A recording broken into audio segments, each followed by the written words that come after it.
Barat menyatakan kalau kita itu urutan ke-7 terkait dengan kerawanan. Dan alhamdulillah itu sudah bisa dibuktikan dari hari H tanggal 27 November 2024 sampai hari ini semua proses tahapan di KPU Provinsi Jawa Barat dan seluruh kabupaten kota di 27 kabupaten kota tidak ada yang berjalan terhambat gitu ya. Semuanya berjalan sesuai dengan tahapan-tahapannya gitu.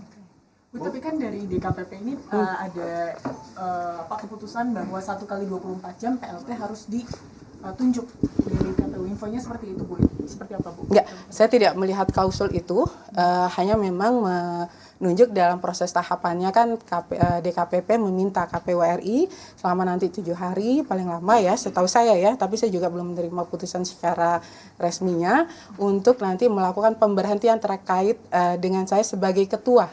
Sekali lagi saya menyatakan sebagai ketua, bukan sebagai anggota KPU Provinsi Jawa Barat. Ketika itu kan melekat ketua dan ketua posisi saya, tetapi anggota itu saya masih belum masih sebagai anggota KPU Provinsi Jawa Barat. Ya, saya sebagai pribadi sangat menghormatin keputusan dari DKPP selaku lembaga kode etiknya penyelenggara. Dan saya sudah melakukan 2 kali persidangan, saya sudah membaca putusan dari DKPP yang saya lihat tidak ada satupun sebenarnya yang saya dinyatakan melanggar dari kode etik tersebut. Saya tidak tahu kenapa putusannya sedemikian rupa, tetapi secara pribadi dan secara personal saya juga berhak untuk mendapatkan keadilan. Nanti ketika sudah ada putusan dari KPU RI, insya Allah saya akan melakukan banding terkait dengan apa yang diputuskan oleh DKPP melalui PT UN. Tapi adanya pergeseran suara, tidak ada pengecekan soal tanda tangan. Ya, oke.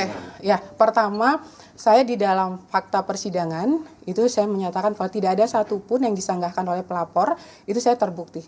Hanya karena memang posisi saya sebagai ketua. Gitu ya. Walaupun kita tahu di dalam fakta persidangan saya juga menyatakan dalam kelembagaan KPU ini kolektif kolegial.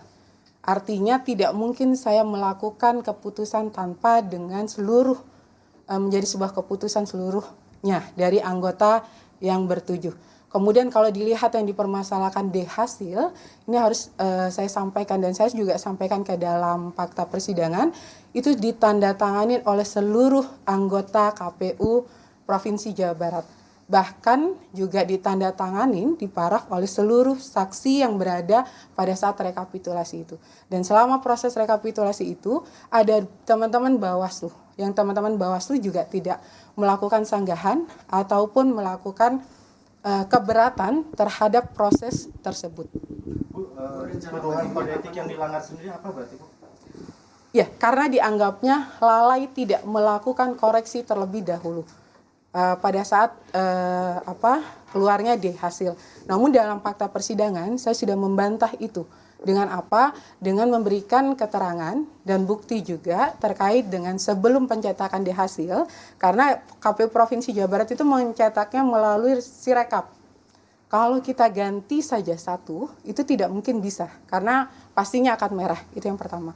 Kemudian yang kedua, saya juga melakukan koreksi pada saat itu. Kebetulan memang ada di saat proses itu kan ada kita sidang cepat ya. Ada sidang cepat. Kebetulan saya memimpin sidang cepat bersama teman-teman Bawaslu untuk Jabar 1. Saya tidak mengikuti sidang di yang terakhir pada saat itu. Itu juga terungkap dalam fakta persidangan ya.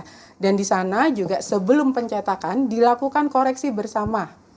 Sebelum itu digandakan, KPU Provinsi Jawa Barat itu melakukan pencetakan yang pertama, memberikan kepada seluruh saksi untuk dilakukan paraf koordinasi untuk dikoreksi bersama. Dan pada saat itu, dan saya juga sampaikan di dalam fakta persidangan, kalau semua menandatangani terkait dengan hasil koreksi bersama untuk seluruh saksi dari partai politik peserta pemilu 2024 yang berada di Jawa Barat. Artinya pergeseran suara itu di mana ya, Bu? Nah, saya juga ketika itu mengetahui ketika saya pertama dilaporkan di Gakumdu. Ini saya juga harus buka rekan-rekan. Pada saat pasca selesai dari rekapitulasi nasional, saya juga dilaporkan di Gakumdu. Di dalam proses tahapan Gakumdunya, saya clear di sana. Seluruh tahapan Gakumdunya itu menghasilkan kalau saya tidak terbukti terkait dengan pidana pemilunya. Itu yang saya sangat sayangkan juga, kenapa tidak dimasukkan di dalam sebuah pertimbangan atas putusan tersebut gitu ya. Di dalam putusan Gakumdu tidak ada dissenting opinion, artinya semua mufakat kalau di situ tidak terbukti saya sebagai melanggar atau terkena pidana pemilu pada kasus ini. Ibu, maaf sebelumnya kan di DKPP juga dikatakan kalau Ibu men-take down video, meminta take down video dalam percakapan WhatsApp, itu seperti apa sih Bu? Betul atau tidak? Ya, yang pertama, dan itu sudah sayang sekali saya juga menyampaikan tidak masuk ke dalam fakta persidangan yang diungkapkan di dalam DKPP kemarin. Di dalam fakta persidangan di DKPP, saya memberikan bukti terkait dengan seluruh video selama proses dari hari H-1 sampai dari hari pertama sampai hari terakhir. Saya memberikan seluruh proses video tersebut gitu ya. Terkait dengan permintaan take down itu, saya tidak pernah memerintahkan Pak Evan yang disebutkan kemarin ya gitu. Kemudian saya hanya berkomunikasi dengan Pak Kasubag terkait untuk bukan men-take down, tetapi meng-hide terlebih dahulu karena memang pada saat itu ada proses sinkronisasi di rekapitulasi tingkat nasional. Dan itu bisa dilihat oleh teman-teman, rekapitulasi tingkat nasional di video di KPU RI memang ada permasalahan di Subang gitu ya. Dan itu sedang dilakukan penyesuaian dan saya tidak pernah memerintahkan terkait dengan itu. Kemudian saya membantahnya, dan yang kedua saya mengajukan kepada majelis hakim pada saat itu yaitu bukti video. Bahkan saya memberikan video itu dari hari pertama sampai hari terakhir. Artinya secara etika saya sudah melakukan niatan baik untuk membuktikan kalau saya tidak pernah bermaksud menyembunyikan. Apalagi misalnya tidak ada keuntungan bagi saya ketika harus menyembunyikan. Bahkan saya memberikan seluruh video dari hari pertama sampai hari ke-10 kepada majelis hakim pada saat itu. Proses yang tanda tangan itu sebenarnya sudah sesuai prosedur begitu ya? Iya, dalam proses penandatanganannya, kita itu kan di dalam PKPU rekapitulasi seluruh pertama KPU Provinsi Jawa Barat itu kan melakukan prosedurnya sesuai dengan tahapan. Di situ yang masuk dalam ruang lingkup ruang pleno juga adalah orang yang sudah termasuk, misalnya dari partai politik, saksinya ada. Kemudian kabupaten kota yang membacakan ada. Kami yang memimpin pimpinan itu ada. Kemudian dari Bawaslu pun ada gitu ya. Jadi dan itu terbuka untuk umum, bahkan bisa disaksikan oleh live pada saat itu.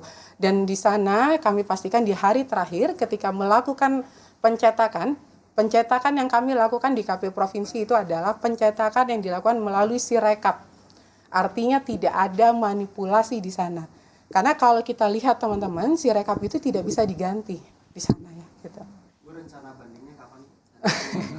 Ya, enggak, itu yang penting bagi saya hari ini memastikan Pilkada Jawa Barat berjalan dengan tuntas sampai nanti kita rencananya tanggal 5 sampai tanggal 6 ini memanggil teman-teman kabupaten kota untuk melakukan persiapan.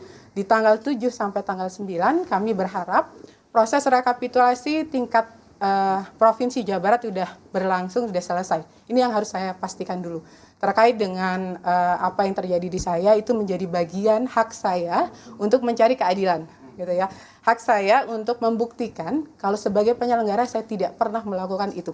Artinya putusan dari DKPP kemarin ini bisa jadi belum tentu melalui persidangan di KPU RI ini bisa jadi Ibu tidak bisa nggak dibatalin gitu. Ya, kita punya kemarin sempat ya kalau ada contoh ini mungkin nggak usah ini ya, ada beberapa